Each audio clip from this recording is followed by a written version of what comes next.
Andrew, you there? I am. Excellent. All right, I'm talking to Andrew Gumbel. Andrew, I think I've got the information in front of me, but I know basically, you're an award-winning journalist. You also wrote a book not so long ago about the Oklahoma City bombing investigation, correct? That's right. It came out last year in hardback, and it's out in paperback as of just a few days ago. Okay, great. And I wanted to talk to you today basically as an expert on these kind of investigations, looking at what happened in Boston. So far, there still isn't a ton of information out. But in sort of communicating with you by email, you were sort of walking me through things that people should probably be looking at to sort of. That's right. Yeah. We don't know very much, and that's probably a good thing in terms of how the investigation is going.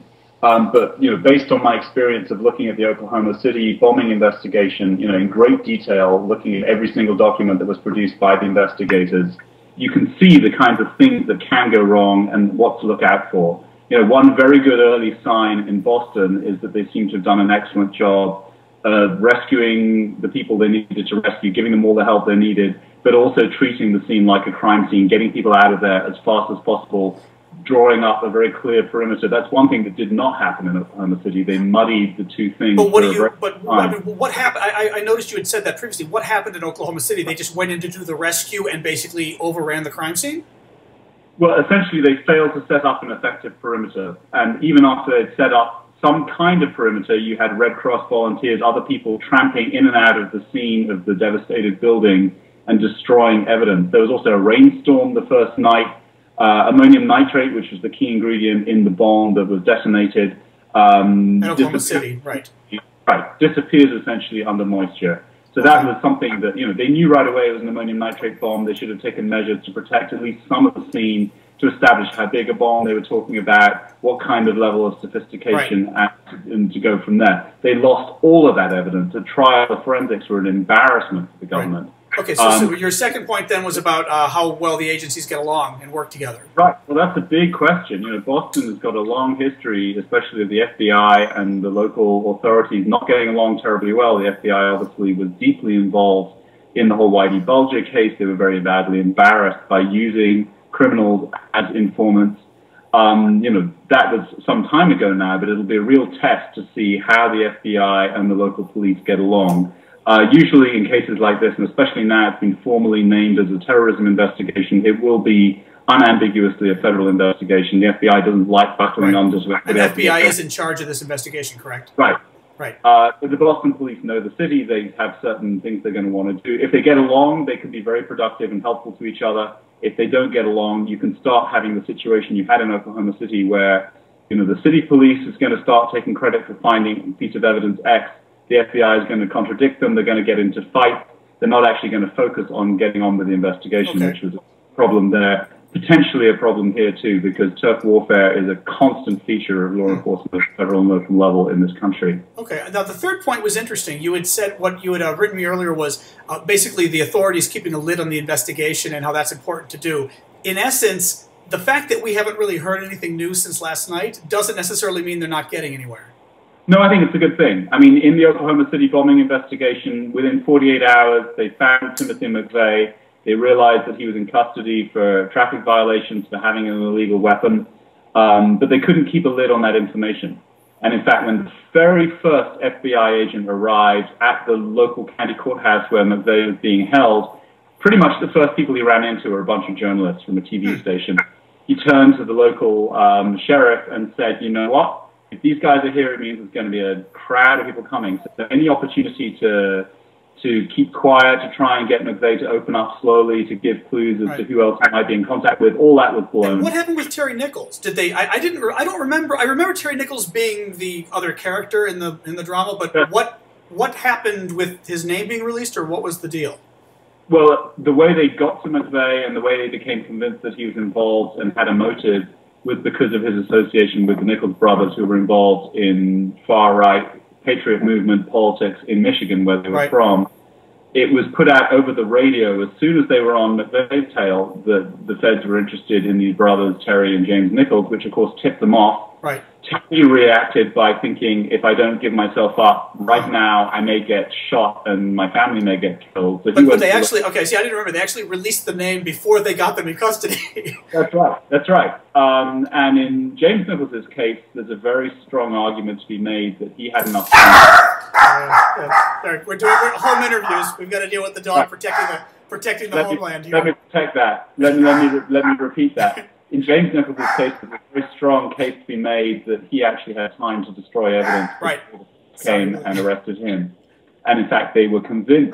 Right. This is going to go on for another minute. Sorry, readers, you finally get to meet the dog in person, kind of. Right. One other point you said, and then I wanted to ask you overall just what the latest you've heard. And I may even run and grab the dog while we're doing this. You said how clearly the investigation follows the evidence instead of jumping to conclusions was important. Explain a little further what you mean. What is define that problem?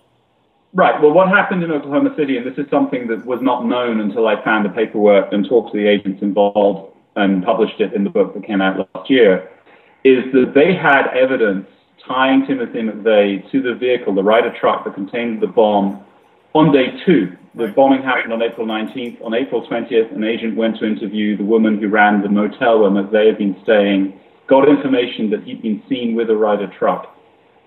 He then reported that several hours later, and that information was then reported several hours later again to Washington. But they, at that point, were so focused on a Middle Eastern angle that they didn't read the memo. Okay, that's interesting. Okay. Right. And they almost got away because it was only thanks to the fact that the court hearing for the traffic violations was delayed endlessly that he wasn't just on his way and out of there. Right. They got very, very lucky. And the reason they weren't focused properly on McVeigh is that they were convinced about this Middle Eastern angle, which really from the very beginning, any FBI agent who'd followed the radical far right, including the special agent in charge in Oklahoma City, Bob Ricks, including Danny Coulson, who came up from Dallas the very first day, they all knew it was domestic for a number of reasons, because of the date, because of the methodology, because of the target. But the FBI as an institution was so concerned to cover all bases, they almost missed their story. Here we've seen, all we know so far is that there was a suspicion that a Saudi who was injured in the bombing may have been involved in some way. There was a search warrant issued for his apartment in Revere, just outside of Boston. You know, we can hope that they followed that lead, they got the information they needed from it, and they moved swiftly on.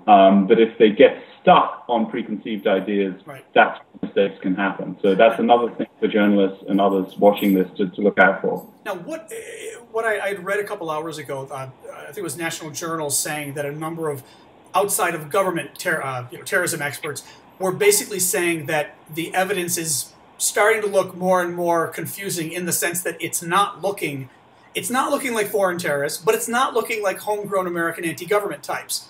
I mean, is this looking more like just crazy guy or what, Unabomber type, or what are you seeing in terms of your expertise on this? Well, my first instinct is not to say anything because I don't want to be proved wrong. Here are some elements to consider. Element number one, when it happened, it was Patriots Day, it was Tax Day. These are all American concerns. These are things that anti-government agitators, radicals, care about. Right. But then against that, you have the fact that they didn't target a government target. They targeted ordinary people. They wanted to clearly just do as much damage to civilians as possible. Right. So, what could the domestic angle on that be? It could be somebody who was a neo-Nazi who doesn't like the idea that all these people of different races and nationalities come together for America. It could be somebody from outside of Massachusetts who thinks that Massachusetts is the state of the devil because it's full of liberals. Who knows? On the other side, arguing in favor of a foreign attacker, it could be somebody who hates Americans in a very general way, wants to kill American civilians. Right. You've got evidence of the fact that it was clearly a pressure cooker bomb, or two pressure cooker bombs, rather. This is something that has been seen with IEDs deployed in Afghanistan and Iraq. So maybe that was something that was imported from there. On the other hand, pressure cooker bombs have been in the news. It doesn't seem that they were very sophisticated devices. Anybody could have built these things. In Oklahoma City, there was a real question as to whether McVeigh and Nichols had the know-how and the knowledge to build the bomb they did and be sure it would blow up and cause the devastation that it ended up causing. In this case, pretty much anyone can throw together a pipe bomb or a pressure cooker bomb with a bunch of nails and BBs in it. It's a horrible thing to do. But from what I gather from explosives experts, it's really not difficult. This is step one of bomb making. Did it mean anything that now they're saying, I guess, 2 bombs went off and 2 bombs, I believe they're saying conclusively they found 2 additional bombs that did not go off. Does it mean anything that there were 4 bombs in 4 locations? I think there's a lot of confusing information. I'm not yet clear how many devices they actually found. Okay. And another thing that's very common with any big story, and especially a story like this, is stories circulate, information gets put out, and then later gets revised. Now, it may be that the conflicting stories about how many devices they found are part of a deliberate attempt to steer the public away from what they know or what they've got. Okay. Or it could be straightforward misinformation that is being repeated. I'm not in my own mind clear how many devices there are. I'm waiting for some final confirmation from the authorities once the dust has settled a little more to find that out. But we do know that there was some kind of circuit board device to detonate them, which suggests there could have been, more than 2 devices easily. I'd read about the circuit board device, but I wasn't clear. Does that mean the circuit board? What does it mean? I mean, I know a circuit board is some electronic, like computer part or something. But what does that mean? There was a circuit board device. Who cares? Was it remote? Was it? I mean, what does that tell us? Well, let me tell the audience right away, I'm not an explosives expert. Oh, okay, fair enough. Yeah. Right, we could go to Google, but yeah. You shouldn't take it from me, but my understanding, an underlying understanding, is that a circuit board, in this case, is essentially a kind of remote control device, whereby you can send different signals to different destinations and cause them to blow up, when you want. Well, that's interesting. Okay, because then a question would come in as to what distance can you do it from, which then starts to help you figure out where he might have been, or yeah. Right. And to be clear, we have the word circuit board. We don't know what kind of circuit board. We don't know what it looked like. We don't know how it operated. So we're waiting for the police and the explosive experts who have seen it to explain that to us. Is there any sense? I mean, we're sort of hitting the 15-minute mark, so I wanted to maybe call it to close. But any sense of what timeline typically happens here? Meaning, what will we know in the next couple of days? What will we know in a week? I'm not asking you to predict because anything can be wrong, but are these the kind of things where relatively soon who was involved or what? My friends and contacts in the FBI and other law enforcement agencies, what they always say is, the longer it goes, the harder it is to find evidence, to find people, because as time goes by, they have the opportunity to destroy evidence, to make themselves scarce, to cover their tracks, and it gets much more complicated. So, the optimistic view is the investigation is going very well. They've got solid leads. They're keeping a lid on what they have.